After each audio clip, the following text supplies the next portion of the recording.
Hi, I'm Lisa. I'm going to show you some of the most effective moves I know for strengthening glute med and some of those deep hip rotators that help stabilize our pelvis. This is important if you have trouble with walking, with balance, knee pain, SI joint instability. These are muscles that really help keep us stable. When they get weak, we find the hips shift a lot. Um, Pain can transfer into the knee. That's not really a knee issue, but the hips aren't stable and the back can suffer. So you've seen these in aerobics classes. If you've been to physical therapy, you might have been prescribed them. I'm going to show you some ways to make them even more effective. So this is sideline. If you have a hip bursitis or some reason why you don't want to be lying on your hip, these aren't really for you. There's some other exercises you can do standing that would be more effective. But if the hips are okay, but it's not generally comfortable to lie on a mat, I've got a pretty thick mat, but I'm on a tile floor, which can still be a little painful. So you can just use a blanket to add some cushion for you. Now, these moves can be done without a band. I really love these bands. You can get them online a bunch of different places. I'll put some links below. OPTP makes them. This one is from Power Systems. I believe I got on Amazon. They're about $5 to $15, just depending.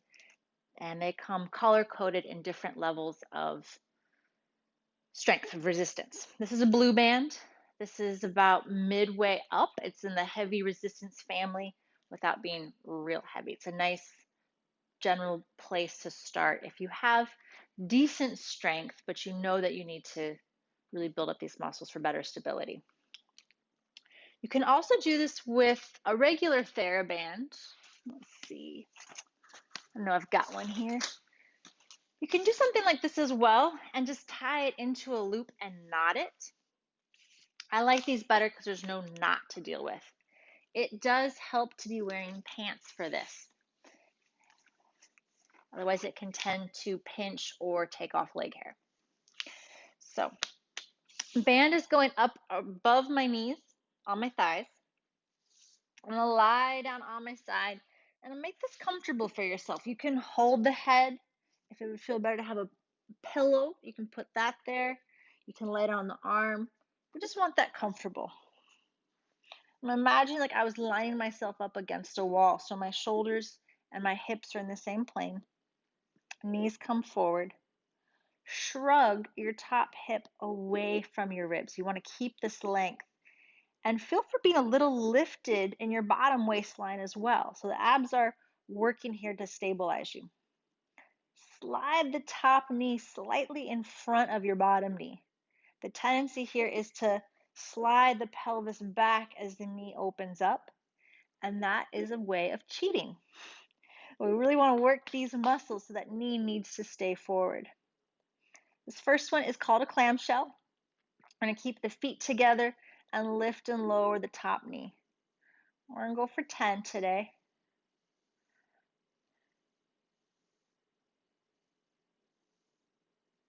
If you want more challenge, you can lift the feet up. But be willing to take this slow to really get the form correct. Now, I want to work with a little bit of hip rotation.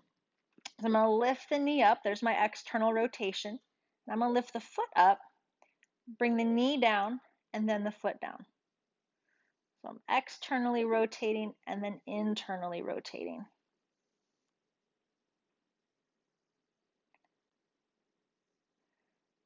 Things that I'm watching, trying to keep that knee forward, trying to keep the hip shrugged down away from my ribs.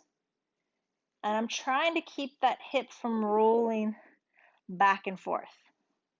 Those are the most common cheats you'll see. Again, I'm going for 10. My counting is not always perfect, but I figure a few bonus rounds won't hurt me.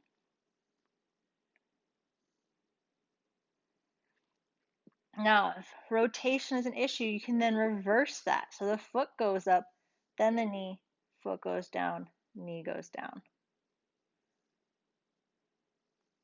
Usually at this point, the mind starts to melt, trying to figure out foot and knee, foot and knee. It's okay. You can sing yourself a little song.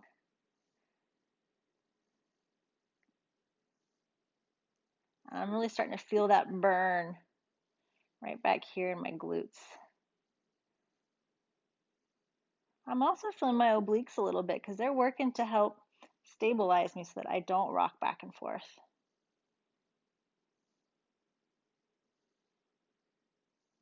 Okay. Now, as I lift more of my leg, I increase the challenge. So next one I can come into is a fire hydrant. I'm lifting the leg as one piece. Knees are still bent. Still reaching the top knee forward.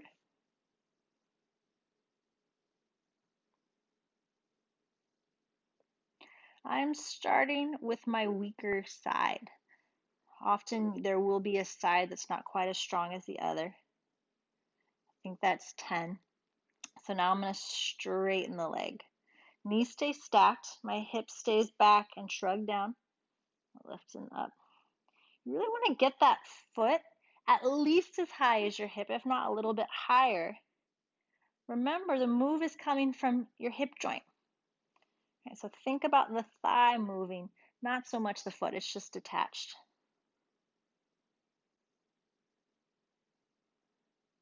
And last one, we're going to hold it there. Oh, that just enough. That burns just as is, but we're going to add little circles.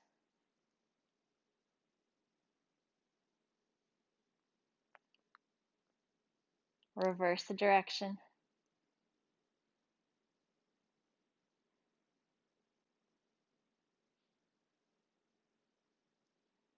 Whew, let it relax. So I'm starting with my weaker side. If this is the first time you've ever done it and you know your weaker side has trouble, you might start with the stronger side just so you can get a feel for what it's like in your body. I like to start with my weaker side because I know that I can really get a good engagement. The second side is often a little bit tougher because your first side is still smarting. It also enables me, if I can get through it and I'm not hurting too much from it, I can then go back and do a second set on that side. I'm setting up, nice long line, hips in line with shoulders, knees forward, top knee a little further forward than my bottom knee. Now, one way we can just eyeball this. I know that my knee is going back a little bit as I lift. So when I do this with my clients in the physical therapy clinic, in the Pilates studio, I'll hold a bar there for them. At home, it's a little bit harder to do, but the foam roller can be a nice prop for this. Set that up right there. And I'm going to bring my top knee right up against it. Now, I got to be gentle because I don't want to knock that foam roller over, but I can trace the foam roller with my knee to make sure that I'm not rolling the hip back. You could also do this against the edge of the couch or a wall.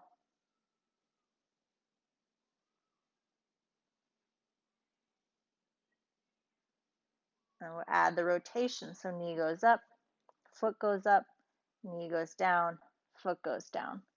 Knee up, knee down, foot down.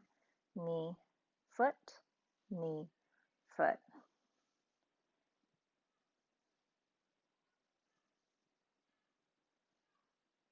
And we're keeping the bottom waist lifted. You're not just sinking down into the mat. And this top arm can go somewhere where it's relaxed. If you bring it in front of you, watch that you don't roll forward. We also don't want to pick a position that creates any tension in the neck and the shoulders. And I've lost count, but I think I'm at about 10. So I'm going to reverse that, bring the foot up, then the knee up, foot down, knee down, foot up, foot down, knee down, foot up, knee up, foot down, knee down. My mind is melting.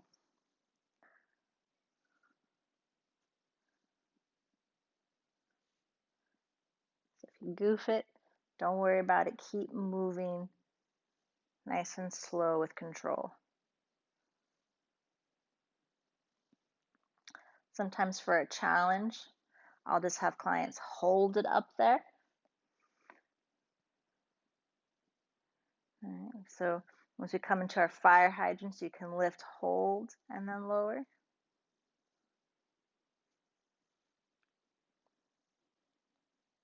And the reason we're using the band is because we're trying to build strength. Right? So if you can use without the band, you'll still feel it. But if you're doing 30 or more of these and before it starts to burn, there's not enough resistance. We want to work slightly lower reps with more energy required to do it. Okay, this isn't going to work for my straight legs. I'm going to move that roller out. Knees stay stacked, hips stay drawing backwards. I'm lifting up and lowering. And you'll feel as this lever gets longer, now I've got my straight leg, it feels a lot heavier. So to start, you may not be doing the straight leg version. It might just be the clamshells, the rotation, maybe some fire hydrants. I like to do about 10 to 15 per exercise and about 2 sets per side. Not something you need to do every day. Let's pause, let's hold it there, draw our circles.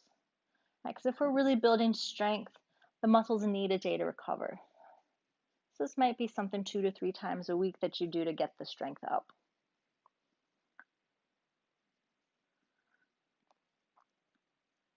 What you'll find as you gain more strength, there is stability in whatever you're doing. In your golf swing, as you run, as you walk, in climbing stairs, in a yoga or Pilates practice.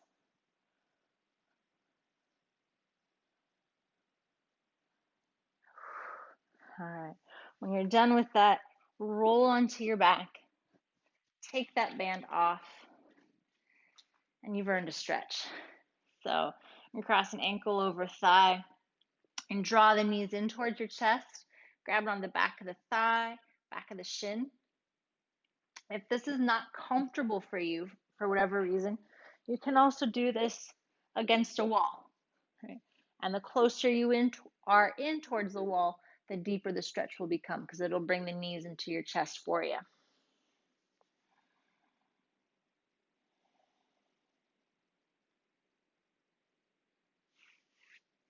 And do both sides.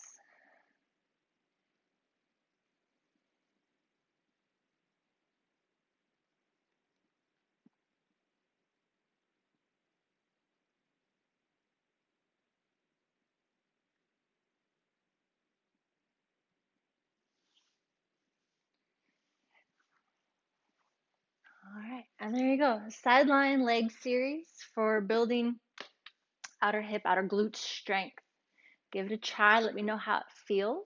Let me know if you have any questions. And hit the subscribe button below for more videos. Thank you so much.